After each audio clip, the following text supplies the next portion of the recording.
week, we have invited 3 different overseas scholars to be the speakers at these sessions and share with you their ideas on creating shared value.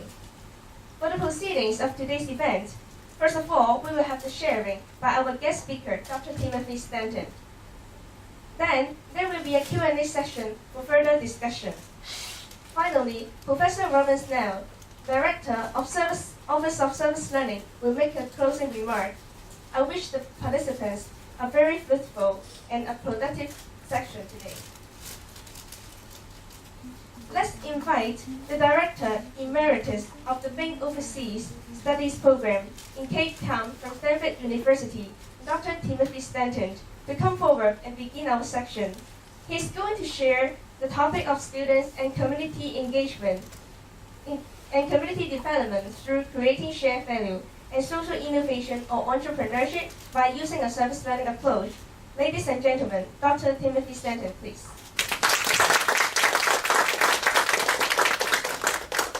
Thank you very much. I need to use it. Is it on? Good morning. Good morning. Good morning. Wow, it is on. Thanks very much for that warm and generous introduction. People have asked me, is this my first trip to Lingnan? And I don't know, maybe my 10th. And why you keep inviting me back, I'm not sure. But I'm always glad to be here, and especially delighted to be with you this morning and meet some new colleagues, see some faces I know from other visits. And so thank you all for being here. And I hope we can have a good time together and get into some issues. This talk I'm giving today is venturing into an arena, creating shared value, which I'm somewhat new to and don't claim any expertise. So I hope those of you who have more expertise will help me out through the session. But as the title suggests, as an old service learning person, now getting close to 50 years in this work, I have some strongly held views about what service learning has to offer and where those can complement social entrepreneurship or social innovation or CSV, whatever we want to call these newer efforts, and where they may challenge them. And we'll try to get into that. So my agenda, and I hope to get through, and we'll just see, because the first thing I want to say is I welcome thoughts and questions at any time. Our young woman who introduced us said there would be a Q&A session at the end, and certainly I will try to plan for that. But don't wait. I like dialogue much more than I like talking. So if you have questions or thoughts, just raise your hand and let me know. I want to find out a little bit about who's here in the room and what your interests bring you here. And then we'll just do a kind of brief introduction to how I understand CSV and social E, and then move into what the service learning has to say and what do these two fields have to say to each other. I'm going to take a little trip along the way to describe for you some of the efforts I've been involved in and colleagues of mine at Stanford have been involved in that express some of these values in different ways, both at the undergrad and graduate level. And then I want to wind up, before we break, of just laying out some issues of what these two fields, if you bifurcate for the moment, service learning from CSV and social E, social I, what do they have to teach each other? What do they have to suggest to each other, and how might they be brought together in some mutually beneficial ways? So that's the plan. Does that sound okay? Is that why you're here? All right. Speaking of which, why are you here? How many of you have some depth or experience engaging with service learning, however you understand that term? Only 1, 2, 3, 4, 5, there we go. Aren't there more? Or how many of you is service learning a blank slate? You haven't any idea what it is. You just hear the words that ring down. I knew Rob would put his hand up. So he's the only one. All right. All right. I have planned a little bit of service learning 101 review in this talk, and which I'll go through briefly just for those of you for whom this is new, because if you don't have some acquaintance with service learning, you're not going to probably follow too much of where I'm going. So we'll do that. Now, just in terms of fields and disciplines, what brings you here? So how many people here think you may represent the humanities, however you understand that term? One hesitant hand? Two hesitant hands. Social sciences? Who are the rest of you? How many of you are in the tech fields? More business management? All right, so there's still some hands who haven't gone up. What fields do you represent if you didn't put your hands up? Cross-disciplinary.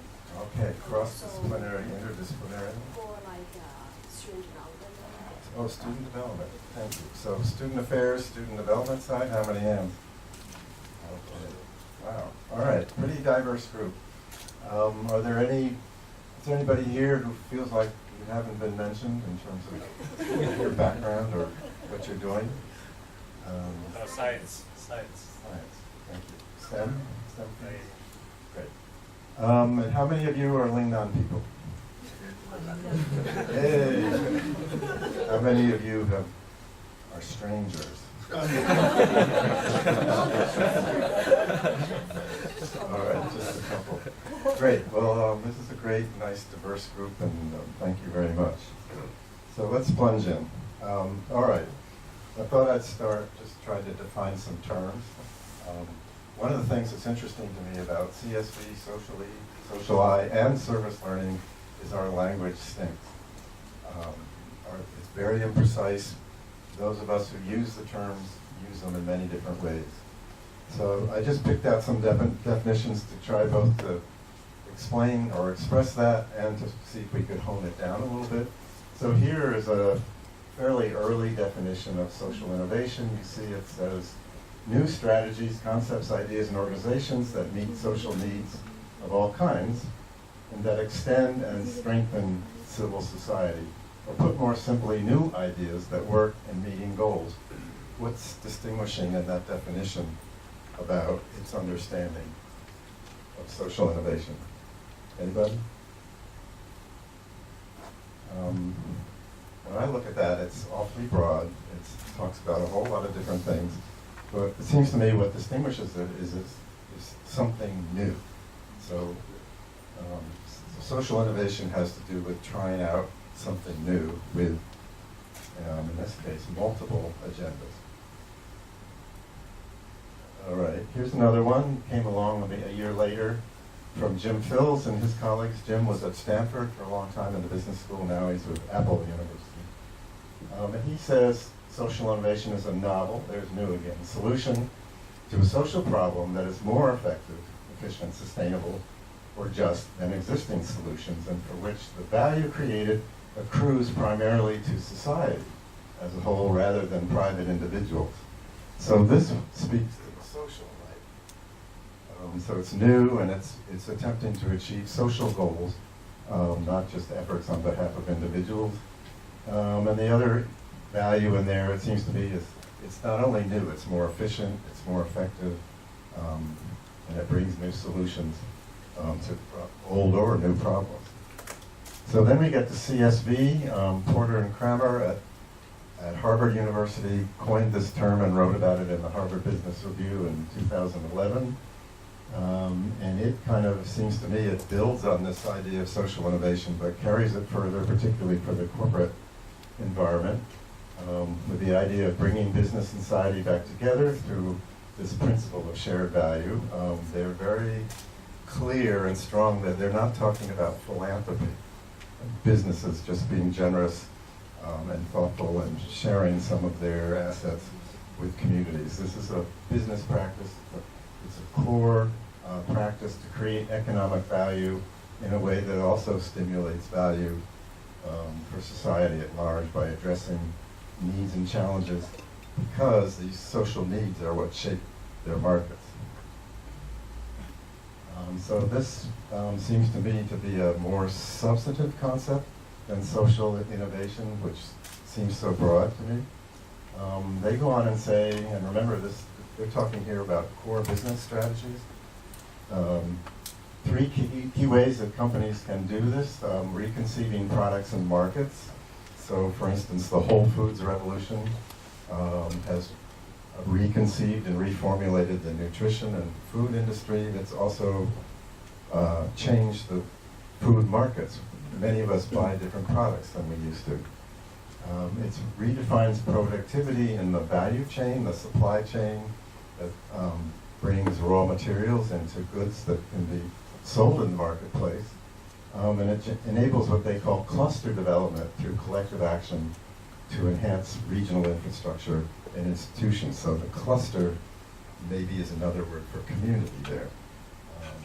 The key here, I think, is that businesses therefore do well economically because they produce means of creating healthy communities.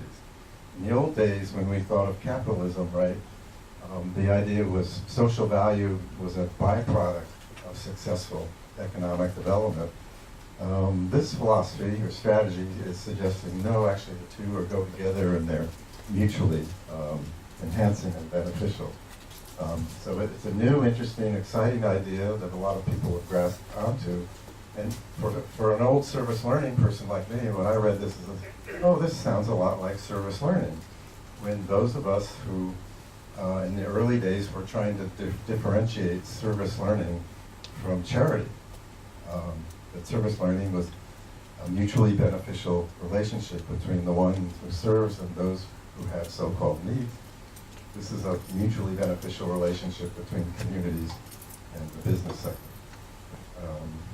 And so enhancing the cluster, if we read that as community, means that new products and services meet the social needs in overlooked markets that those businesses can take advantage of, that will require new value chain choices in production and marketing, and new configurations that will create demand for equipment and technology that save energy, conserve resources, and support employees. So this is all about cross-sector collaboration.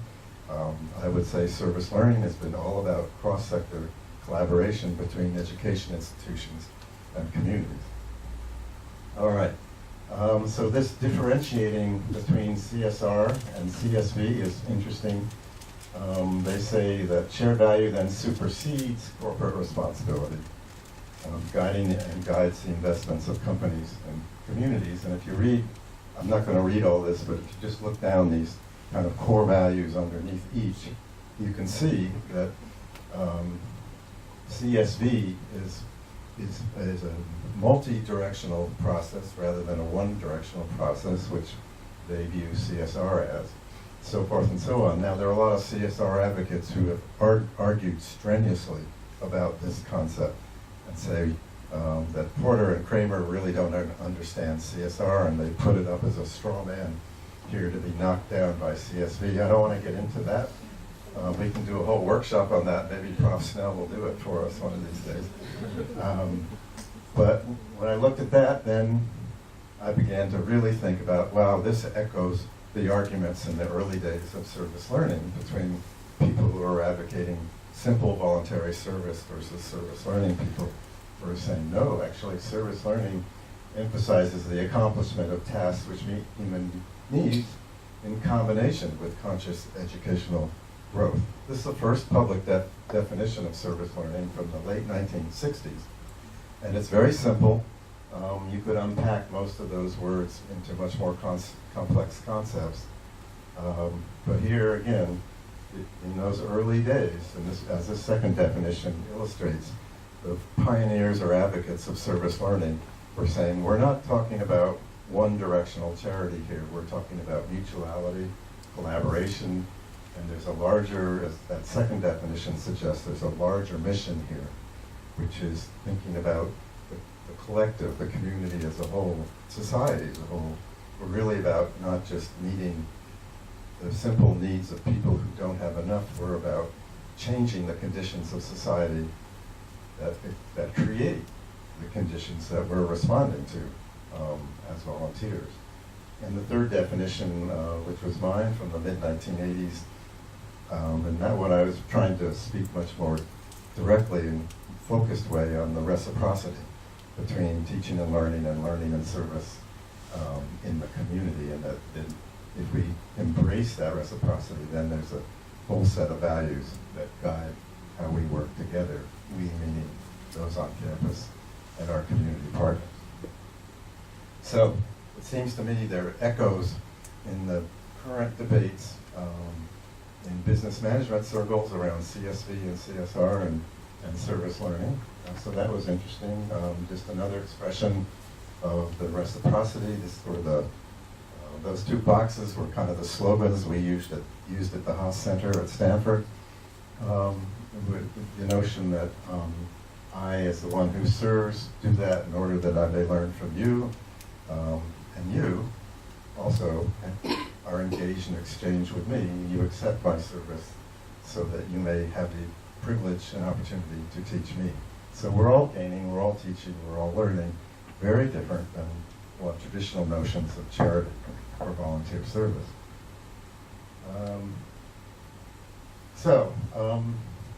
When we begin to bring these two worlds together, how can students gain from this?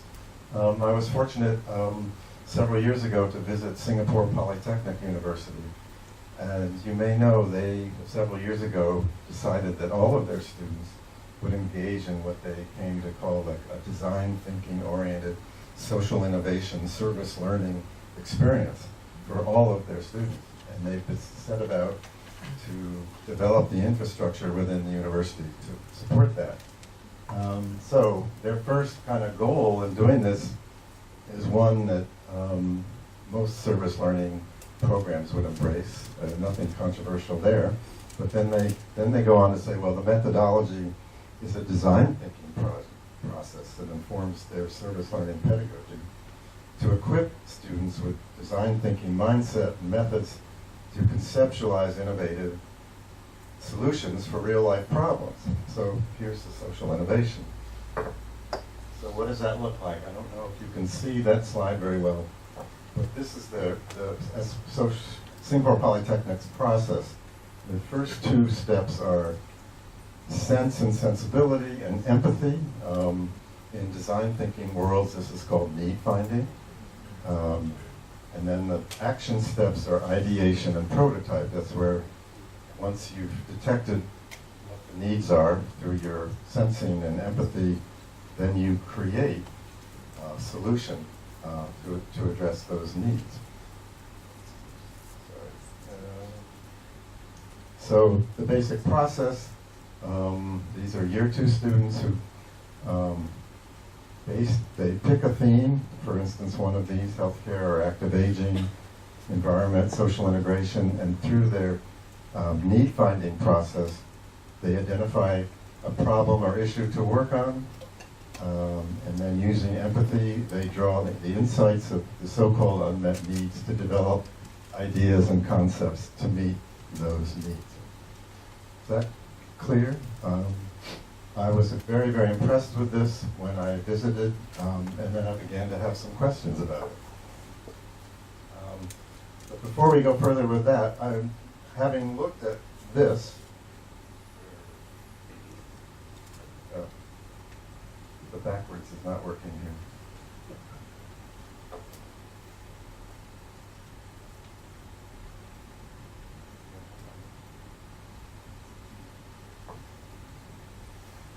So, if this is how SP looks at their field, then I began to think about, well, what's Lingnan up to with this CSV and the social E, social I, growing emphasis here.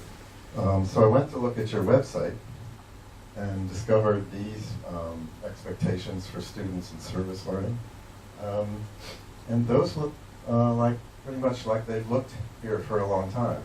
I didn't detect a whole lot of change here, and I don't detect a lot of social E, social I, CSV vocabulary in those goals. Am I right about that? You locals? Okay.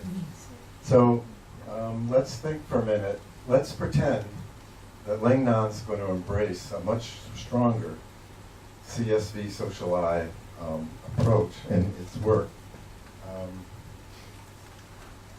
Given the fact that most service learning people, Lingnan or otherwise, embrace goals for their students in one of these three areas: knowledge, skills, and values. And we saw many of these in that prior definition that Lingnan has.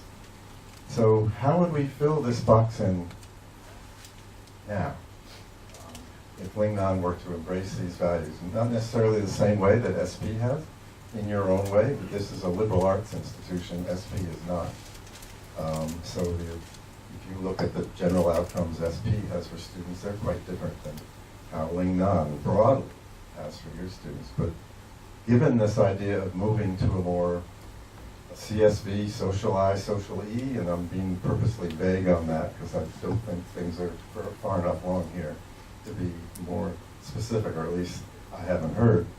What kinds of statements would you make that would, if you're going to redesign that page on your webpage, what would be up there? Can we just think for a sec? Anybody got to be brave and want to put something out?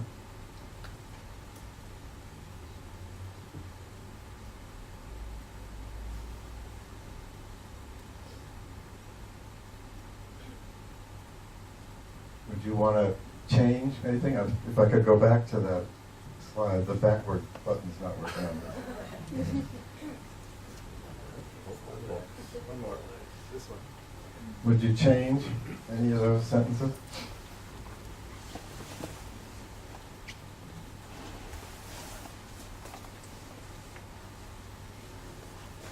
I might use the word transformatively instead of collaboratively.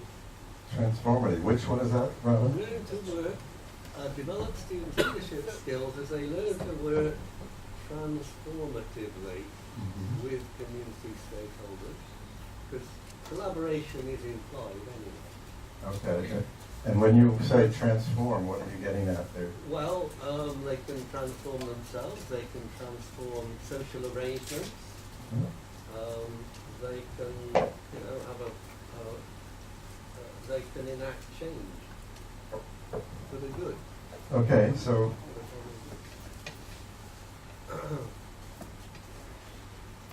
we'll just keep some broad notes here so you can go back and rewrite your website after this.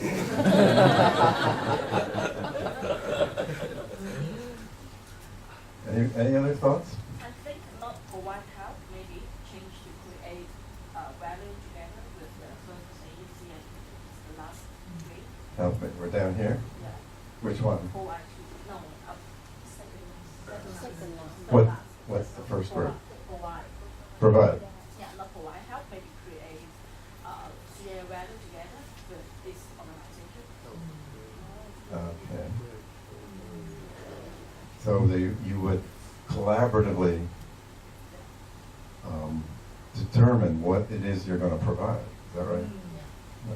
So more emphasis on collaboration.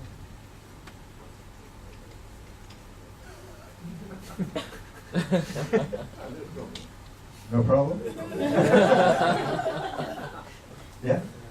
The last one, advanced mutual understanding between society and a lot of other So we're concerned with the understanding that our partners may have about their worlds as well as our students.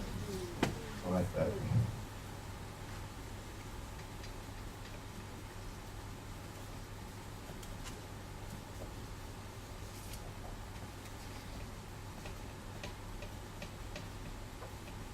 I don't think anyone will be able to read these notes after the session, but I can translate. One more. This is just a warm-up. Yeah. Foster students' social innovation skills. Okay, where are you? Foster students' personal growth, things like that, but add some words like social innovation skills, or skills of social innovation. Okay.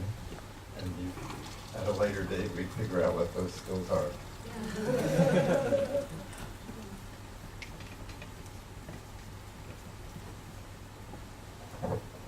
Okay. I think that's enough for now. Tim, Yeah, Rob? I would just suggest that part of the confusion or part of the understanding is getting back to mission statements and what is a liberal arts university and how is that different from other kinds of universities. Right. Because I think the goals of this institution are broader and more engaging in lots of different ways. Just from your comments, thinking about what kind of academics in terms of economics, what's the difference between a socialist society and a capitalist society, and how does CSB play out in those contexts? Because I think that would get you back to why you're a liberal arts university and how this perhaps fits with that mission. Yes, well, thank you. Yeah, I think it's probably going to be deeply challenging to figure out how to embed these values within Lingnan or within a liberal arts institution. Obviously there will be a way to do it, and we'll have to improve the technology. But, that's a good point, that you have to be mindful of your context in thinking about this. And I'm not suggesting at all that you simply copy SP. All right, let's move on then. So as I said, what I want to make the case here is if whatever we're doing and wherever we're doing service learning of some kind, we're trying to make experience work for both the students in the institutions and the community partners, then it seems to me that some of our values in service learning, if applied to some of these social eye or design thinking oriented projects, could strengthen their work and perhaps strengthen ours too, and resolves this kind of challenge which I saw at SP and in some of similar engagement efforts where there's such a strong emphasis placed on the students being creative. So listening for so-called needs, designing wonderful creative solutions to those needs, but the implementation of those solutions often runs amok because there's no strong relationship between the program, the students, and the community partners, because the emphasis is so much on the creativity, and in many cases, they're using technology, which is not a bad thing, but technology's technology, it's not a relationship. So now, for those of you who are new to service learning, here's Service Learning 101 in a few minutes. So what is it? There's that first definition, which is probably the place to start. If you think about it simply, it's just combining things that up until the 1960s were separate. So efforts to serve human needs in combination with some kind of educational growth. These days it happens within schools and universities. It doesn't have to, as long as there's some emphasis on education and growth. Most of us conceive of service learning as a form of experiential learning activities that engage the learner directly in the phenomena being studied. Many of us have embraced the work of David Kolb, who conceived of this thing called the experiential learning cycle as a way to combine and integrate action and reflection and abstract learning. And the simple notion here, we could do a whole workshop on it, but is if students are engaged in service experience or concrete experience, we as educators need to structure ways to help them reflect critically on that experience, which can lead them to inducing abstract ideas, or what I would call theories about the experience. And then you can have a stop-off in this part of the cycle where you can invite students to make connections between their theories about their experiences and what a set of so-called experts have to say about those very same issues. So, that's where we take the student's experience and connect it to the more academic and more theoretical work that can illuminate or contest what the students come up with experience. And we at Stanford used to talk about that the service experience then becomes a text to be read, just like an unassigned journal article was a text to be read and to be smushed around, so we come out of this with some new ideas about the experience that then are taken back in to the ongoing experience, to be tested, to be deepened, to be thrown away, and new ideas develop. So that's a very quick oversimplification of the pedagogical process, but at each stage, if I'm the educator, I have to think about how do I create this and with whom, that get into partnership here. How do I structure this so that it works on behalf of the students? Are the partners involved here? How do we structure this? This may be gone mostly in a classroom. Who's in charge? How is that done? How do we keep the process going by sending students back into the field to re-engage with experience with whatever they've gained from this reflective and theorizing process? So just quickly, some of you have heard me talk before, have seen this slide before, which I love, and because, so part of this problem of service learning is what is the service, right? And so this slide, which was in the New Yorker magazine several years ago, these are two guys, and they're in suits and ties, and they're having a fancy lunch in a fancy restaurant, and they're having a discussion, a quotation from which is, so how are you doing with your community service? One saying to the other over his bottle of Sauvignon Blanc. What do you think, what kind of service being talked about here? Do they work at a child care center? Customer service. Customer service? Yeah, that's a good nomination. How about another one?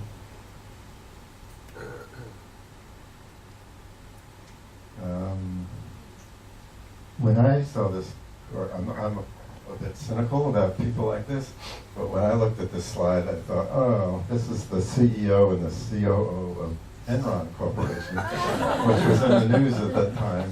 And these guys are talking about community service that they've been sentenced to by a judge. Now, there's reasons besides humor to present this, because in our country, I don't know about Hong Kong, but in our country, many people are sentenced to do community service for various criminal and civically criminal activities. And in communities of so-called need, where we are sending student volunteers, when you talk to those people, you say, oh, you're coming in here to do service, what did you get convicted of? We don't need any more criminals running around our communities, we already have enough of them. So this word service, which we start off thinking is pretty simple, actually is quite complicated. And as I say, we could spend a whole workshop unpacking what are the multiple ways we can conceive of service and which ways are we going to choose for our programs. And I would advocate we have to be very conscious about what you mean by service when you're using it in a particular program. Bob Sigmund, who was actually one of the colleagues who articulated that first public definition, evoked these three principles of service for service learning, was the idea that those with the needs ought to control the services provided. So in other words, we don't decide what the service is, they decide what the service is, and then we give it. Two, it ought to be a kind of service that enables people with needs to better serve their own needs as a result of the service. So that's the old slogan, don't give a man a fish, teach him how to fish, right? And the third is the controversial one. Those who serve also are learners. Now, we get that. That's what we want our students to be, and those who serve should have significant control over what is expected to be learned. Aha! Students get to determine some of the content here and what is to be learned. And then Bob would say, which some people don't get out of this articulation, he says, but wait a minute, everybody serves in service learning, even the one with the needs who's being served. And that goes back to that slogan I shared with you that we used at Haas Center. Those with needs serve by teaching our students, because they bring the knowledge and wisdom of their communities to bear on these problems and share them with our students. Service learning is an exchange, it's not a gift. But that one takes a while to figure out, and each of us can come down differently on it. Finally, in more recent years, a lot of people in service learning and community engaged scholarship have begun to speak about this concept of cultural humility. Those of us, particularly those of us who come from more elite universities, go into communities and we often think we know what their problems are and just let us at it and we'll solve their problems. The critique of that is actually the way to learn about what's going on in the situation is to enter into it with a humble stance and a commitment to lifelong self-evaluation and critique of all of our engagements, to be in a constant learning mode, even if we're in a delivery mode in terms of our role. Now this concept, Turgalon and Murray Garcia came out of medical education. They're medical educators, and they were training people to be physicians. And the idea, there's so much research that was coming out that physicians were missing diagnoses, were harming patients because they made assumptions about patients, particularly patients whose cultural backgrounds were different than their own. They made assumptions and they prescribed treatments which made the condition of the patient worse than it was before they entered the hospital or entered some form of treatment, because they misunderstood what the patient was conveying to them, because they made judgments about their culture and their cultural expressions, even about pain. That people in different cultures experience and describe pain differently. And so this concept has been embraced in the medical education field, and a lot of us feel like we need to embrace it in our field as well. So now you know all there is to know about service learning, and we'll move on, but I hope that gives you enough so you can see what I'm trying to do here. I want to spend a little time now just providing some examples from my work and work of colleagues at Stanford. So the House Center for Public Service, where I spent a long time, that's their mission statement, pretty simple. They talk about action through service, scholarship, and community partnerships. From the very early days, we articulated a three-pronged approach to the work: student development, community partnership, and knowledge development. So student development, awareness of social responsibilities and skills one needs to carry out these responsibilities. We're going to try to build those in the students we work with, but we would do it in partnership with identified community partners in our surrounding communities and more distant communities. But we would provide service, high quality service, in a manner that effectively promoted this kind of student development. So this is an interactive, mutually beneficial, hopefully, process going on here. But we're doing this in a university, so there needs to be a knowledge development agenda. Not just skill building and attitude development, but also knowledge building. So through service learning, to develop in students awareness of their social responsibilities in a democratic society. That's part of the mission. And also the knowledge they need to carry out these responsibilities in effective ways. So another way of stating all this is we were engaged in a public service education curriculum process, which required high capacity to act upon on issues, combined with a high understanding of the context and background of those issues. So that both were required to do effective public service. So we were very much involved in both of these processes, but as a campus center, we couldn't do it by ourselves. We had to do it with our faculty and staff colleagues across the university. But this was the agenda.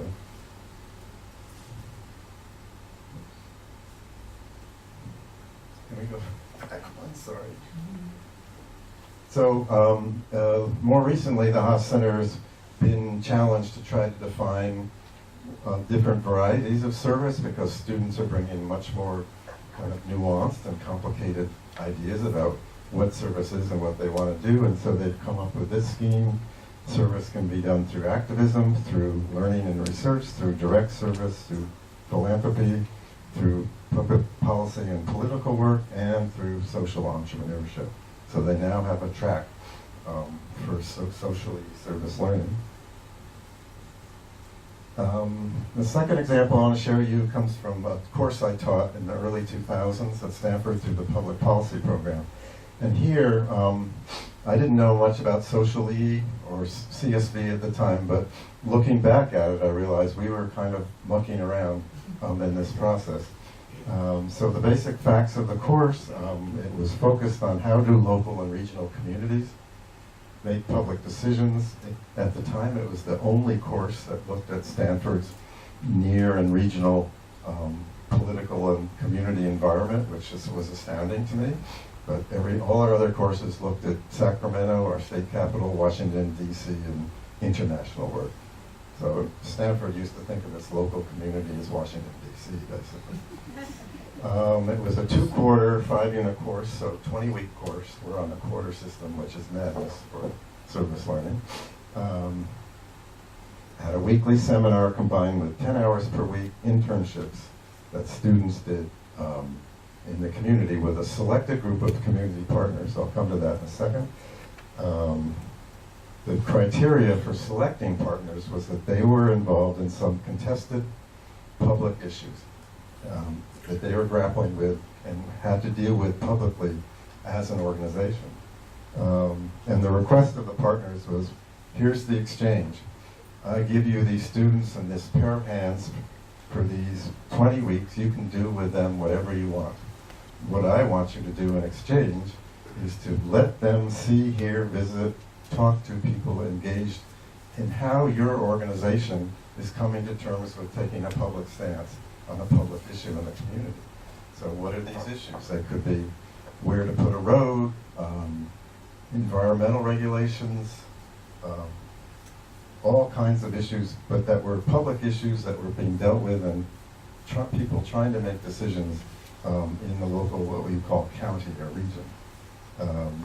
And so these academic assignments for this course were related assigned readings and fieldwork analysis reports that the students did to read their experience as part of the text and critically reflect on it and come to a better understanding of how communities try and grapple with and make these decisions.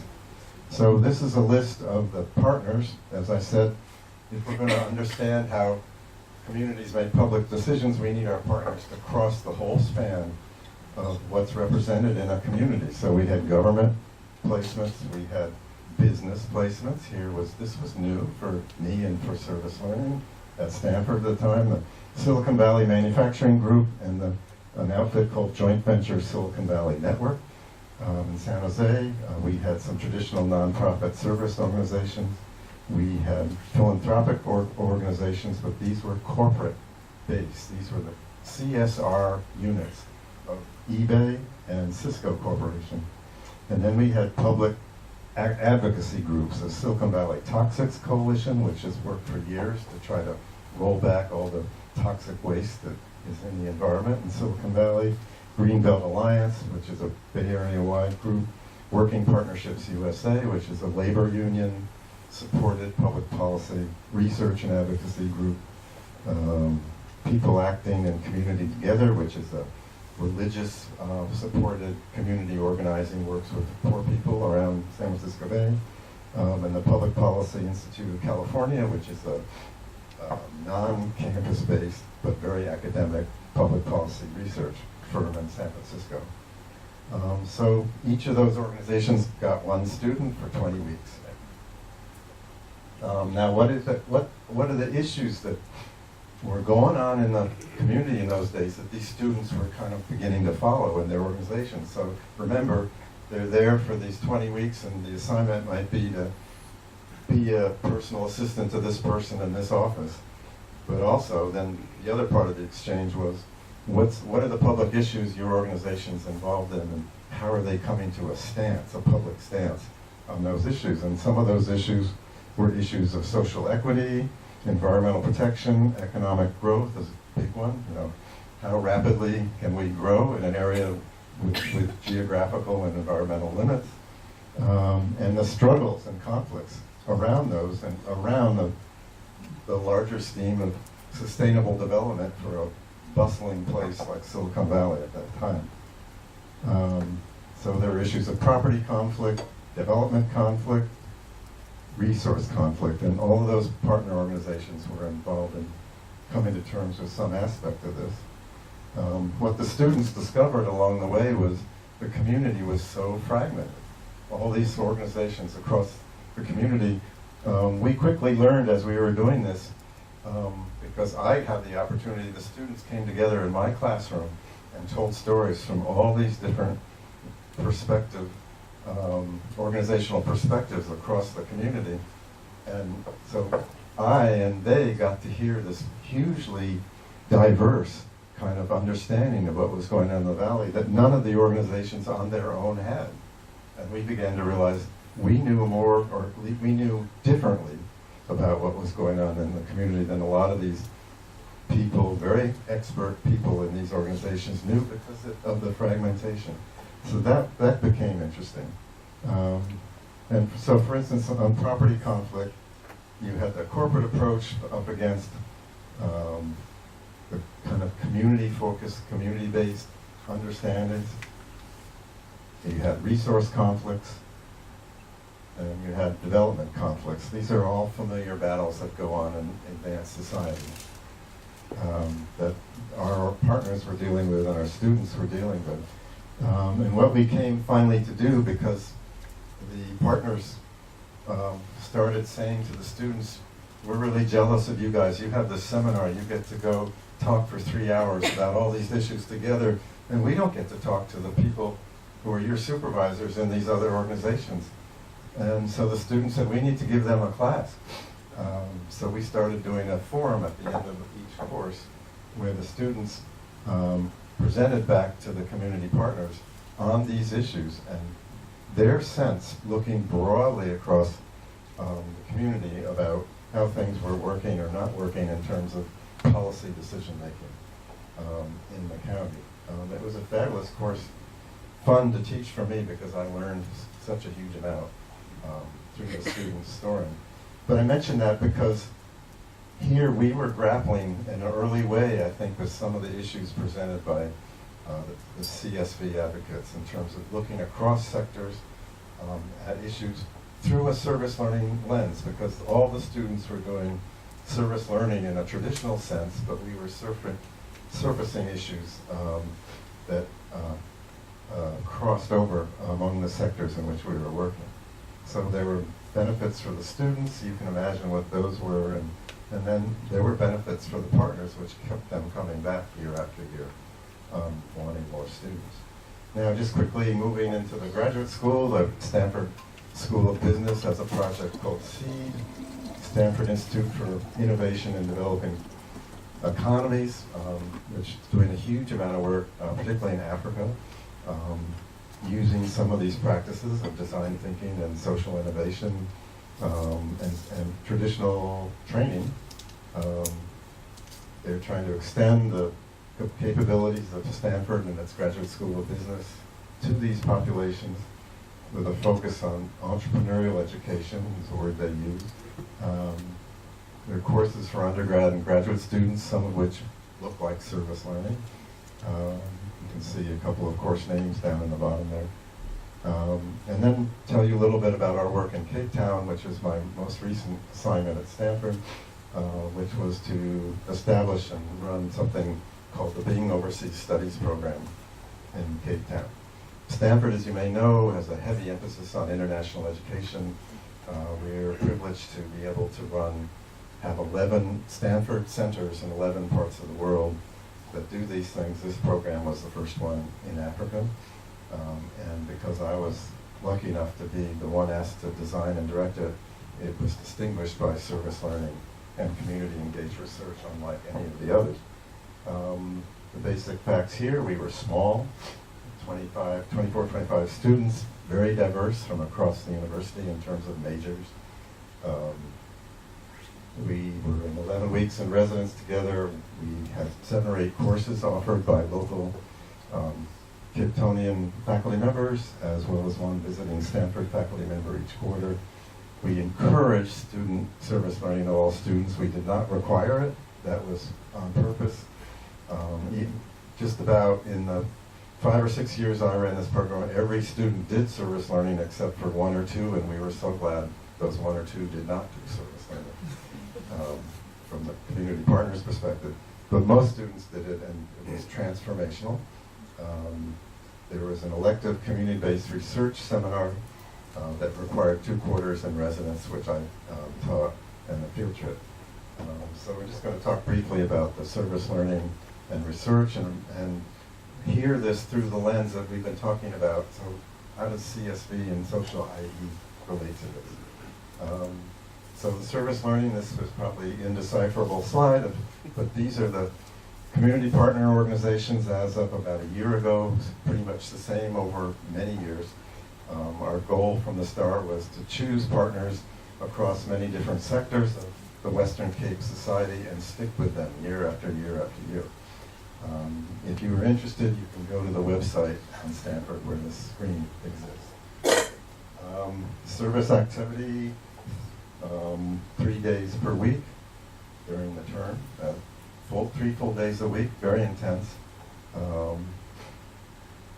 As I said, we tried to place students with the same partners quarter after quarter, year after year. The idea being these organizations would learn how to work with us and our students, and we would learn how to work with them. The context there were NGOs and other organizations which, in most cases, when we started working with them, had never had volunteers of any kind, much less student volunteers. So this was all new to them. The basic condition there is overburdened, under-resourced organizations. So how do you make use of short-term, temporary help? They certainly didn't have volunteer coordinators, which most nonprofits in the U.S. have a full-time staff person. That's all they do is coordinate volunteers. Unheard of in South Africa at the time. So this process was designed that we would make mistakes together along the way. We would learn how to do this better as a community of educators and service providers. The kinds of organizations students work with were very innovative, thinking about social I, social E. This one was called GAPA, Grandmothers Against Poverty and AIDS. In the Cape Town townships, because of the ravages of HIV/AIDS, the parental generation of young children, particularly when we were just getting underway, had basically died off, to be blunt. And the grandparents were having to do all the parenting.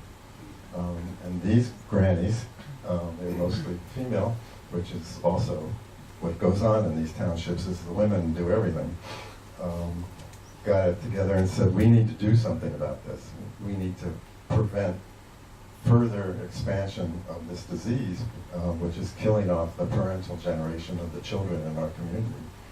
So they organized themselves as GAPA, and they began doing door-to-door disease prevention education, kind of as community health workers, self-organized, self-instigated, and very effective. It became a very well-known, very innovative organization run on grandparent power, all volunteer.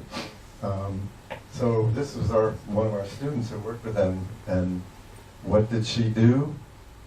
She went in and made lunch for them.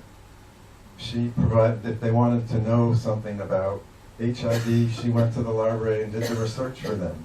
So she was kind of the backroom support person so they could get out on the streets and do the work they wanted to do. And that was our approach to service learning in Cape Town, was the students do the service that the organization needs in the way they understand the needs. It's not us or the student telling them what they need. And we came to the idea that what we were really doing was not service learning, it was learning service, because so many of our students came to Cape Town, and I don't know to what degree you have this problem at Lingnan, but at Stanford we have very bright students who are very conscious of how very bright they are.